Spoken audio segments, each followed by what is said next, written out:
Hello everyone. Now today I would like to present to you the revision of Computer Paper 1 Duse. This is a joint examination. As you will realize here, most of the questions have been derived or taken from 2019 Computer Studies Paper 1. So we have tried as much as possible to give you the most accurate answers for each of these questions. So stay tuned.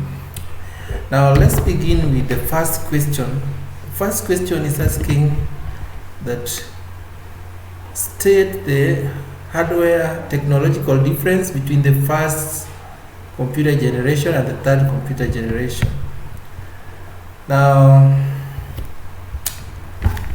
the first computer generation used vacuum tubes or thermionic valves for data processing, while the third generation used integrated circuits. Now, those are the major technological differences. You know, when you are asked about the technological difference, they want you to talk about the main technology that was in the first and third generation. So, this is the hallmark of the the most important, the remarkable technological advances at these moments. Now, question 2, state two measures that would put in place that state two measures that should be put in place in a computer laboratory to safeguard users' health. Now, the first one is providing standard furniture, and this will reduce fatigue and even backache. Insulation of power cable, this will prevent users from being shocked by electric current. Avoiding overcrowding. Now, there should be no overcrowding in a computer laboratory, so as to provide sufficient, because if there's less oxygen, there will be dizziness, and of course it may result into suffocation. The room should be properly ventilated. That means that the windows should be large enough, and the windows should be large enough, and the room should have doors and large windows that bring in oxygen to the room. Now, another one that you can add here is providing ergonomic keyboard. Now, ergonomic keyboard prevents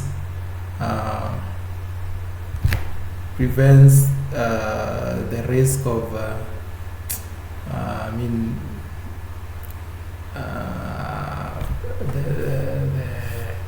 the strain of the hand, or the wrist strain. Now, the third question is asking us to convert decimal numbers, that is 20.373 to binary system. Now, in this case, you would create a table like the one on the screen here. Now, you can see we are dividing throughout by 2, and we are getting the remainder. Now, when we begin with 2 here, 2 goes into 20 10 times, remainder 0. 2 goes into 10 5 times, remainder 0. 2 goes into 5 2 times, remainder 0. 2 goes into 2 1 times, remainder 0. Remainder 2 goes into 2 1 times, remainder. Okay, let me just start afresh. Now, as you can see here,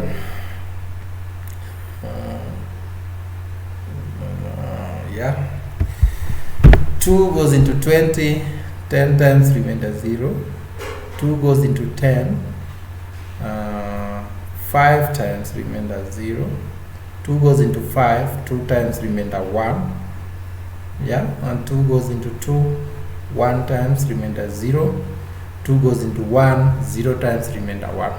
Now what happens is that you will have to get the correct answer for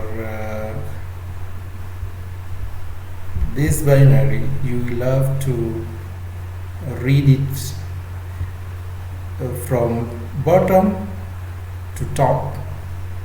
So it means you have to read, you have to begin from 1, 0, all the way to the top. So it means that 20 to base 10 is equivalent to 1, 0, 1, 0, 0 to base 2, as you can see if you begin reading this from the bottom to the top. Now the fractional part, now this is the whole number part. Now for the fractional part, you will start by multiplying this fractional part by 2 here. You multiply by 2, you get this value here. Now you take, okay, let me show you what is down here as well. Now you multiply this by 2, you get this value. Multiply this by 2, you get, and then you take the fractional part again. Once you get 1 on this, 1 as a whole number on this side, on the left hand side, use the continue multiplying by 2, continue multiplying the fractional part by 2 until you get another whole number here, which is 1. Continue with this. Now we continue until the fractional part becomes 0, but in this case you will realize that the fractional part does not become 0. So we will look for a situation where the fractional part begins to repeat. Now when you see that the fractional part is repeating, like this case here, then it means that that is a recurring decimal, and you need to stop at any of these points here. So for this case, you can see 9, 9, 9 until this point. So at this point you should stop. So now you read from top to the bottom. So start by reading from 0, 1, 0, 1, 1. This side 0, 1, 1, 0, 1, 1, 1. And you can see the result is here for the fractional part. So you take the fractional part, you add to the whole number part, and you get the whole result in binary form. So that is how to convert a decimal number into binary when it has fractional part. You treat the whole number part differently,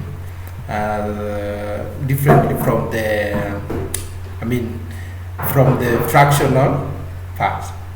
So you have to do it and then recombine them at the very end. Okay, let's check. Now the question is saying that this student has installed internet into home computers in order to use it for browsing.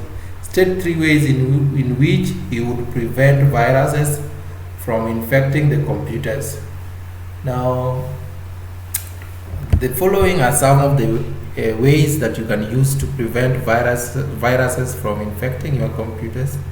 Now the first one is by installing antivirus.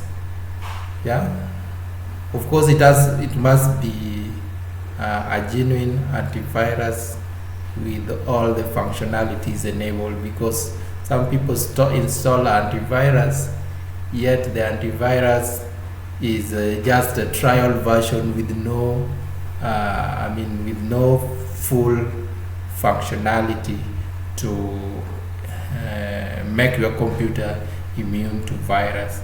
So it must be a genuine up-to-date antivirus.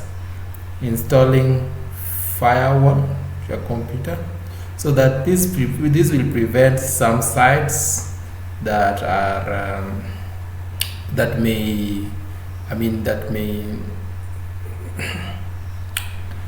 have viruses, or some sites that are not trusted to you. Another one is avoiding download from untrusted sites. Scanning removable storage media for viruses before using them. Scanning attachment for virus before opening or downloading them. State 3 ways of transforming a picture embedded in a DTP in order to fit on a designated space on a document. Now there are ways that you can do that. You can resize by using the resize handles. You can resize the picture so as to fit on the designated space. You can crop it. Yeah, you can do what is called cropping. You can rotate the picture, or you can move it. You can move the picture to the designated space. Now those are ways in which you can place a picture in order to make it fit on a designated space. Now the next question is differentiate between an impact printer and a non-impact printer as used in computers. Now just from the word, an impact printer prints by striking mechanism, and when it prints, it makes a lot of noise while printing. Yeah, if you have ever printed receipts, okay, you've ever seen maybe bank slips that are printed with this. You've heard of such noises. It's a very, very scary noise, and it is not even comfortable. So they make a lot of noise, print by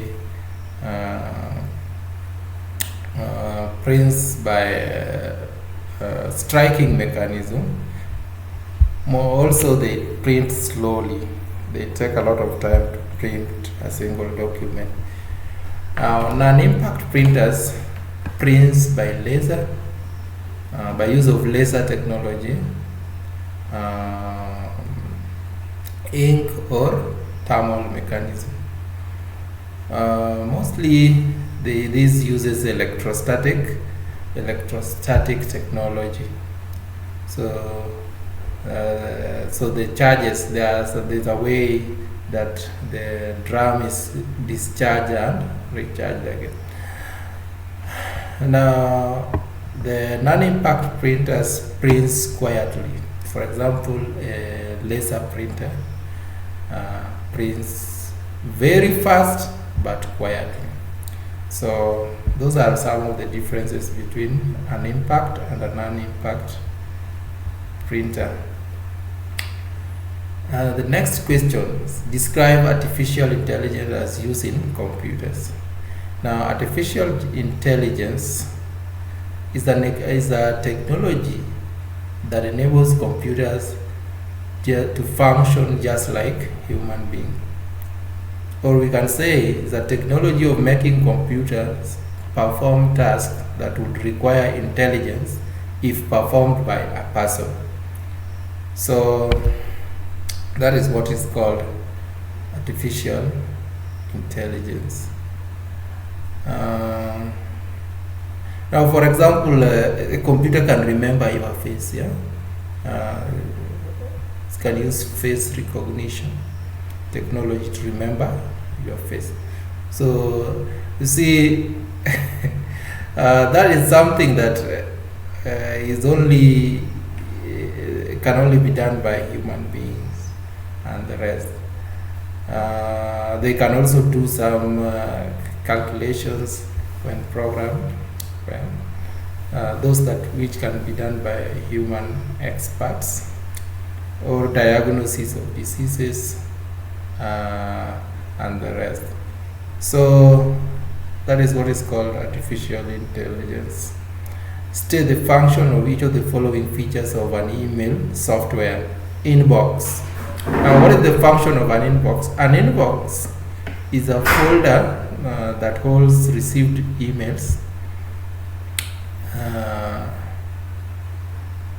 It is just a folder that holds received emails.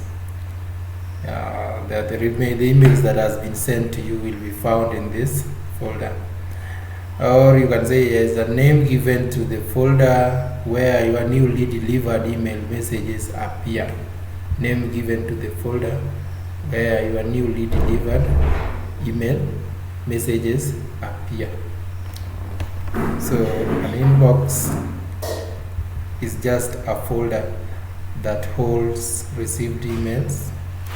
A draft is a folder that holds email. It holds emails that are to be sent at a later date or at a later time. So these are pending emails to be sent later, or it can be edited again and resent. So those ones are usually stored as draft. Yeah, so when you store an email as a draft, then it means there is something that is still lacking, or there's maybe an attachment that you are still searching that you've not found. So such that when you get the attachment, you will have to send the email at a later time together with the attachment. Explain the term toggle key as used in computer keyboard. Toggle key. Now, the word toggle in computer means that it changes. It changes to the opposite of what it ought to be. Like if it is capital, it changes to lowercase. Yeah, something like that. It changes to the opposite of what it ought to be. So there are keys that are used to change the functionality of a certain key. For example, there are keys that when you press, like the one for let's say numlock. Numlock is a key that will turn on. It may turn off the functionality of numbers, such that when you press numbers now, you will not be able. So the numlock key is usually used so as to avoid when you are typing, even if you press them, they won't type anything. So they may help you not to make a mistake while typing using the alphanumeric keys. So you can say these are keys that changes from one functionality to another when pressed. Now part B of this question is asking us to list a few toggle keys on a computer keyboard. Now we have insert key. Insert key is used to toggle overtype and insert. So this one toggles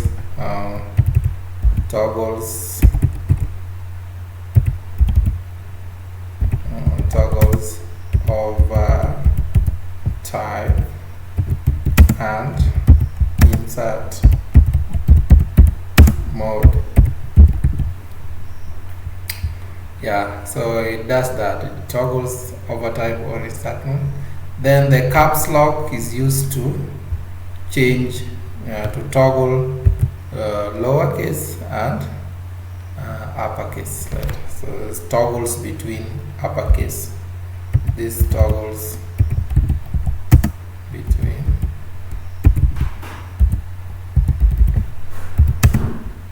uppercase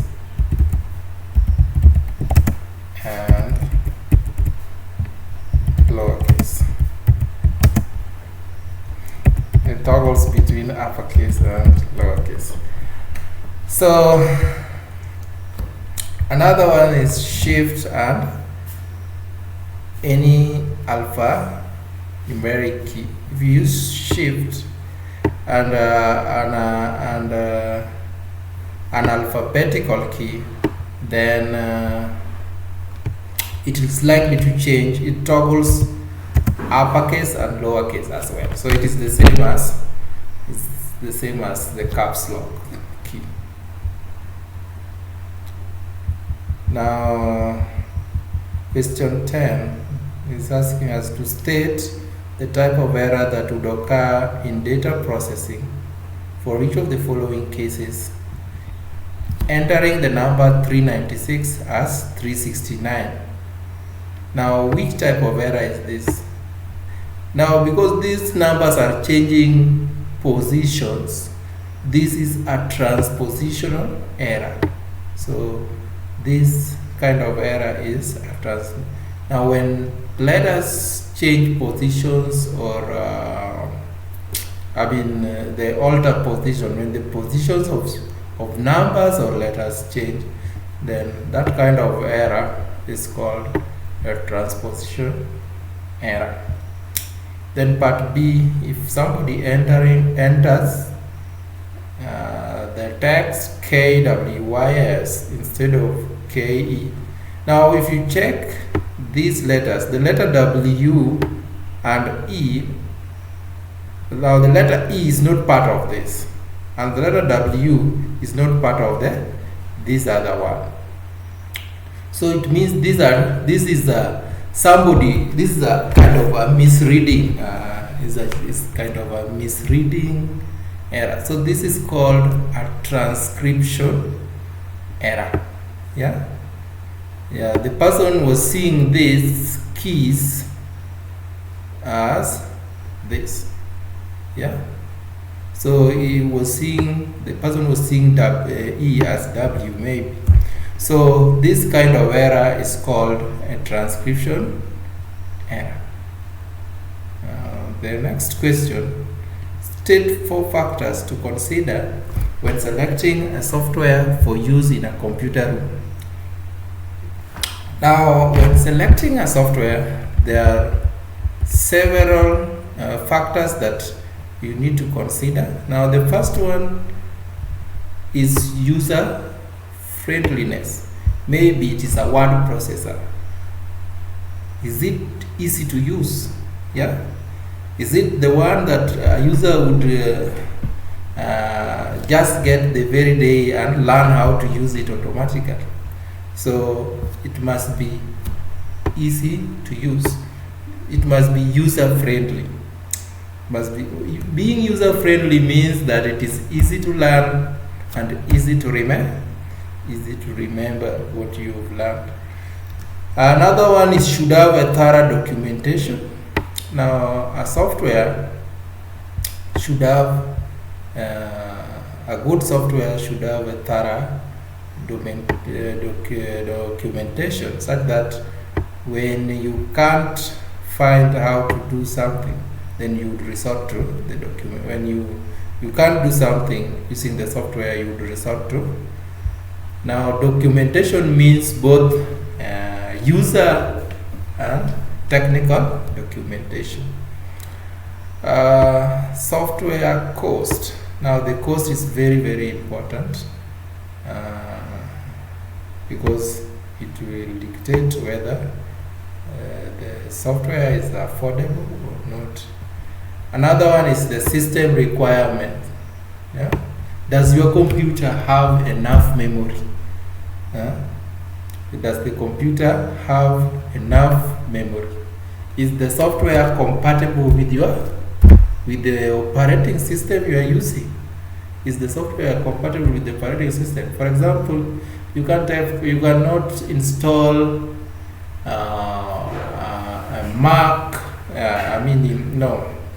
You cannot install a word processor like Microsoft Word in a computer that is running on a Mac operating system, because the two are not compatible. Yeah, it is not made for that operating system. So system requirements, it can be, you can look at it in terms of the operating system or the hardware, enough memory, the size of the RAM, and the size of the hard disk, because you may want to install the software, but there is no space, there is not enough space in the hard disk, so it will not get installed. So you should check if your computer has a very little memory, hard disk. It has very little hard disk capacity, then you need to resort to another software that would fit onto your computer. Now, authenticity of the software. Now, the software needs to be genuine, so that there are advantages of installing a genuine software, like you can update the software. Yeah, you can always update the software, because usually there can be a bug in a software, and if you update a software continuously, some of those bugs go away with time, because users get to know of it and actually report back to the producers. Another one is portability of the software. Now, when you are choosing a software, you should also consider an ability to be installed in different operating systems. There are softwares that are cross-platform. Whether you are using a Mac, whether you are using a Windows system, or you are using, let's say, a Linux system like Ubuntu, then you will still install the software and use it. So it should be a software that has all the versions, like the Mac version, the Windows version, the Linux version, and the rest.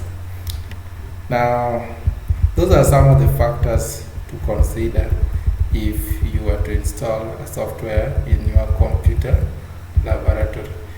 Now, the next question: state 3 functions of UPS.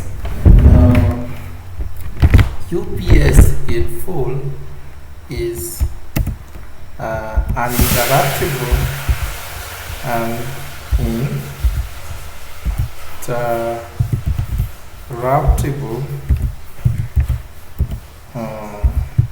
power supply.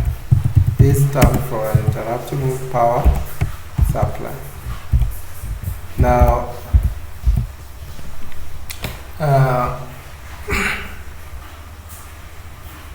now this is it may be a lead acid accumulator, a dry lead acid accumulator, maybe a deep circle one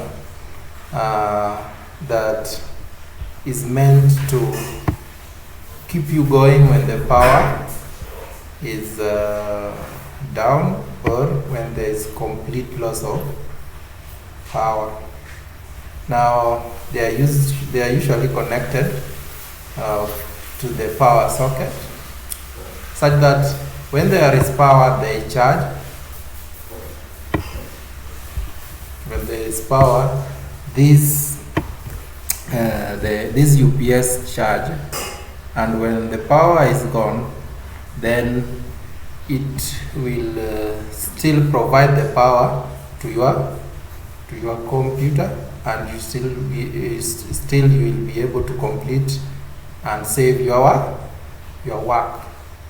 Now, some of the functions, it protects the computer from power related damage, like when the power goes off, let's say an unstable power. Yeah, if you have an unstable power, then you will find that due to loss and due to loss of the power, and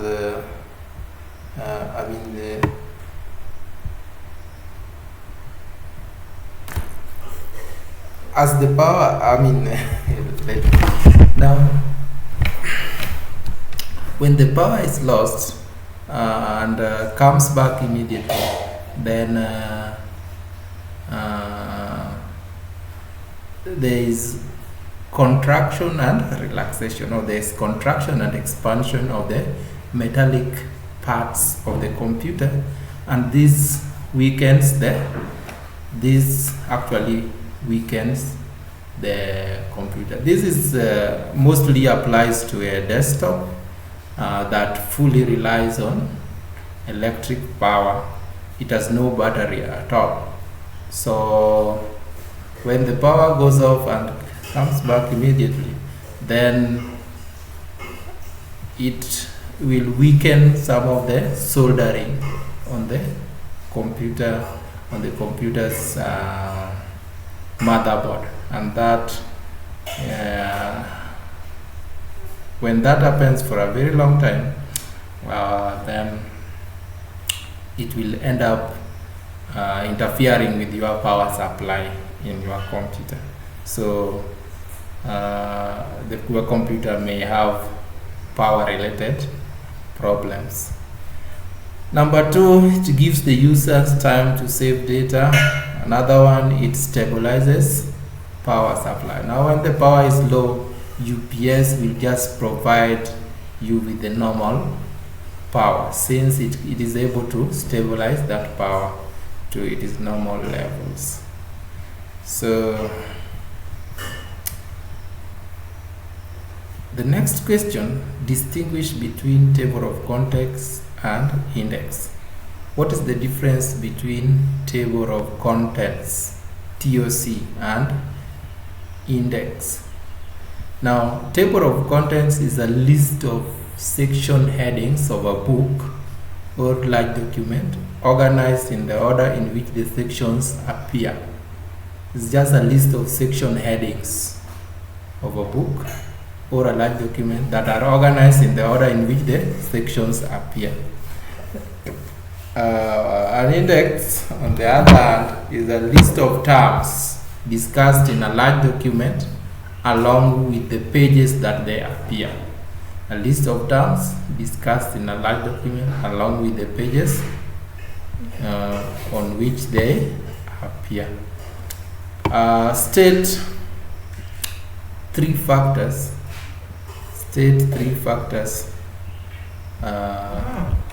to consider when selecting an operating system to install in a computer. Now, some of the factors that you need to consider when you are installing an operating system. Now, the first one is system requirement. Now, system requirement is to do with the processor speed, the size of the RAM, the size of the hard disk. Now, there should be enough memory or storage capacity to be able to hold the operating system. So that another thing that is that you need to consider, another system requirement is whether your RAM is a 32-bit or a 64-bit. So if your RAM is a 32-bit, then you should consider installing an operating system that is 32-bit. If your RAM is a 64-bit, then you should consider installing an operating system that is a 64-bit. The next one is the type of application intended to be installed. Now, which application softwares are you intending to use? Because there are those softwares that are either available in one operating system, but you can't find them in the other operating system, or they are not compatible with the other operating system. For example, if you want to use Microsoft Word, there is no need to install a Macintosh operating system or a Linux operating system, because Word won't run on such operating system. So obviously you need Windows to install Microsoft Word. Now the next one is availability of documentation. Is there enough documentation on how to use the software? Yeah, is there enough documentation, both user and technical documentation? Like MS Word has been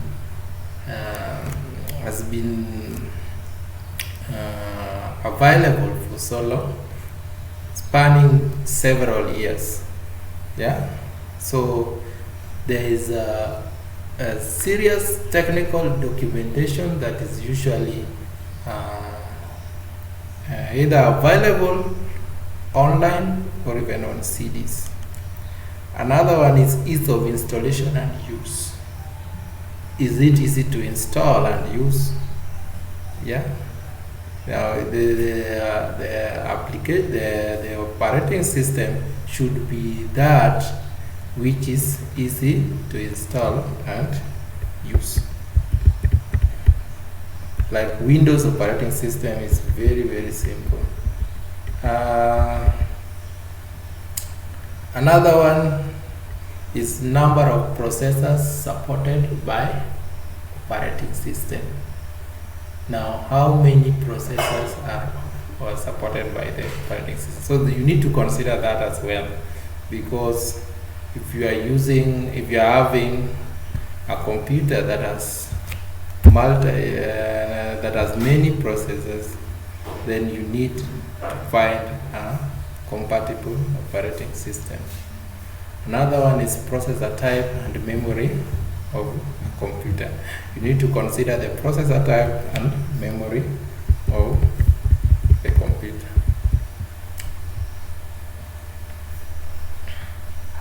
Now, the next question is to differentiate between analog data and digital data as used in computer.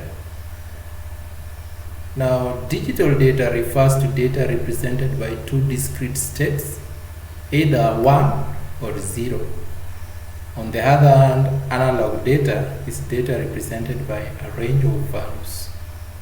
Means it varies. Yeah? It varies. So it's presented by a range of values. Now, part B of this, state at least two methods used for testing a program for errors during program development. Now, during program development, these are some of the methods that you can use to test for error. Dry running or desk checking. Now, dry running or desk checking is where you go through the program using a paper and a pen and check if there is any error in the program. Another one is use of test data. You can use sample data, yeah, to test whether the system is producing the expected result. Then lastly, using debugging utilities. Yes, you can use various debugging utilities. Most IDs have debugging functionalities. So they will tell you where the bug is or where the error is in your program. Next question. Study the following pseudocode and answer the questions that follow. Now it begins by start. Get the two values, that is value 1 and value 2. If value 1 is greater than value 2, then maximum is value 1. Else, if value 1 is less than value 2, then the maximum is value 2. Else, go to the part 9 and then display the maximum.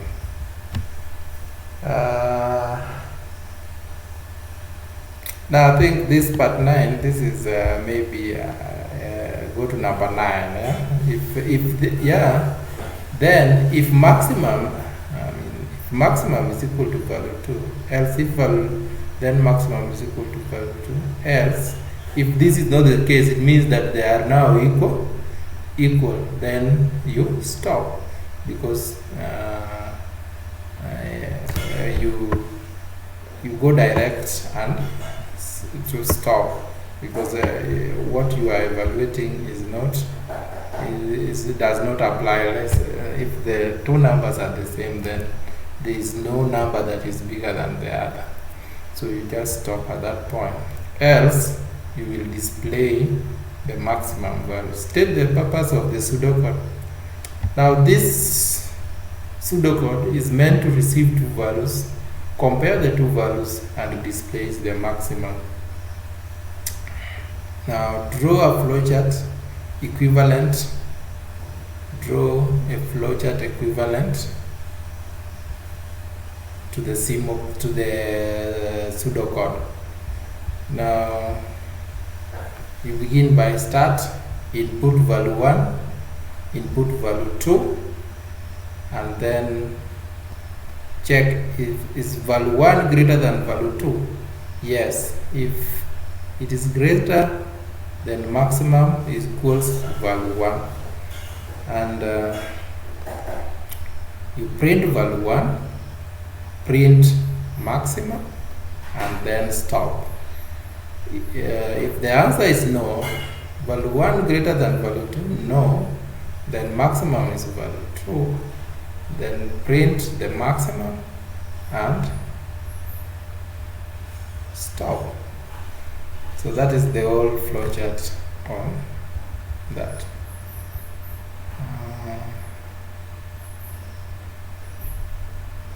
Guys, let us stop at that point. We shall continue with this revision. I'll add more papers, and we shall revise almost twice in a week. So feel free to subscribe so as to be updated whenever I upload a new video to my channel. Thank you for now, and have a wonderful day.